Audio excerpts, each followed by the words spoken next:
नमस्कार दोस्तों, आज की वीडियो में हम चर्चा करेंगे वंदे मातरम पर। जी हाँ, वंदे मातरम आपने सही सुना। आज से 150 साल पहले जब अपने देश में ब्रिटिश हुकूमत का राज हुआ करता था, तो उस समय ब्रिटिश सरकार द्वारा एक गीत बहुत फेमस हुआ जिसका नाम था गॉड सेव द क्वीन। तो इसके जवाब में बंगाल के रहने वाले श्री बंकिम चंद्र चट्टोपाध्याय ने एक गीत लिखा जिसका नाम था वंदे मातरम। साल था 1875 का। 1875 से लेकर आज 2025 तक वंदे मातरम कैसे कैसे आगे बढ़ा, हम उस पर चर्चा करेंगे। आइए, मैं कुछ साल नोट कर रहा हूं, आप ध्यान से देखें और समझें। मैंने आपसे कहा कि मैंने यहाँ पे कुछ साल मेंशन किए हैं, आप ये देख सकते हैं। पहला है 1875। 1875 में बंकिम चंद्र चट्टोपाध्याय द्वारा वंदे मातरम गीत लिखा गया। 1882 में बंकिम चंद्र के उपन्यास आनंद मठ में इसे उसमें शामिल किया गया। 1896 में गुरुदेव रविंद्रनाथ टैगोर द्वारा कांग्रेस अधिवेशन में इस गीत के 6 छंद गाए गए। वहीं सेम 1901 के कांग्रेस अधिवेशन में भी गाए गए। अब यूं ही सिलसिला चलता रहा। उसके बाद साल 1905 में जब बंग भंग आंदोलन हुआ, तो इस आंदोलन में हिंदू मुस्लिम ने अपनी एकता दिखाई और हिंदू मुस्लिम दोनों ने ही वंदे मातरम का उद्घोष किया। अपने आप को स्वतंत्रता संग्राम में कुदा देते थे और वंदे मातरम के उद्घोष से अंग्रेजों के कानों में स्वतंत्रता की भूख अपनी बता देते थे। साल 1905 में ही गांधी जी ने इंडियन ओपिनियन में अपने विचार व्यक्त किए और उसमें उन्होंने लिखा कि बंकिम का यह गीत इतना लोकप्रिय हो गया है कि मानो ये हमारा राष्ट्रीय गीत बन गया हो। 1907 में मैडम भीकाजी कामा जब जर्मनी गई तो उन्होंने जर्मनी में पहली बार तिरंगा फहराया गया और उस पर भी वंदे मातरम गीत लिखा हुआ था।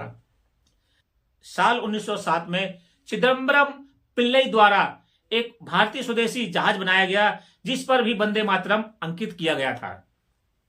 साल 1923 में साल था जब पहली बार कांग्रेस के अधिवेशन में वंदे मातरम का विरोध सामने आया और ये साल बहुत ज्यादा, मैं समझता हूं, वंदे मातरम के लिए दुखदाई था या अशुभ था। साल 1927 में अशफाक उल्लाह खां वंदे मातरम बोलते हुए फांसी पर झूल गए, वही जिन्हें काकोरी कांड में गिरफ्तार किया गया था। अब बात करेंगे हम साल 1936 की। साल 1936 में महात्मा गांधी ने फिर एक बार वंदे मातरम की तारीफ करी और इसको अपने पत्र में लिखा। अब बात आती है साल 1937।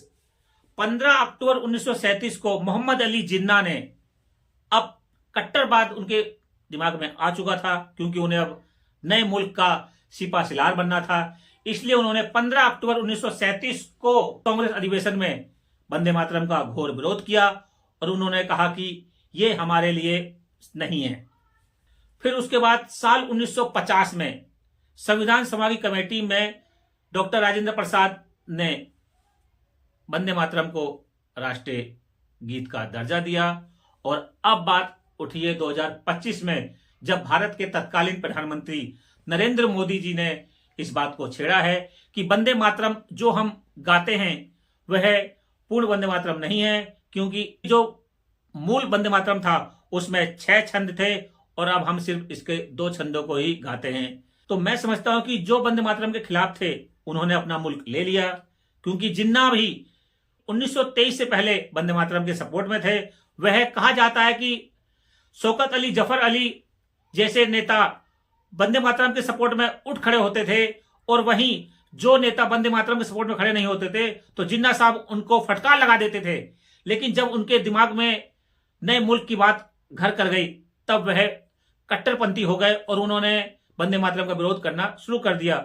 उनके साथ बहुत से लोग मिले जिन्हें जिन्ना का साथ पसंद आया।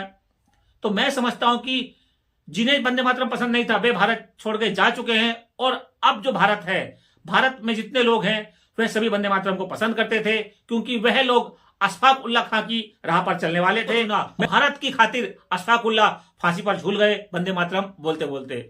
तो दोस्तों, इसमें कोई दो राय नहीं होनी चाहिए। यदि भारत के तत्कालीन प्रधानमंत्री श्री नरेंद्र मोदी जी वंदे मातरम के मूल रूप को हमें बताते हैं और कहते हैं कि अब से हमें वंदे मातरम का जो मूल स्वरूप है 6 छंद वाला, हमें उसे ही गाना चाहिए।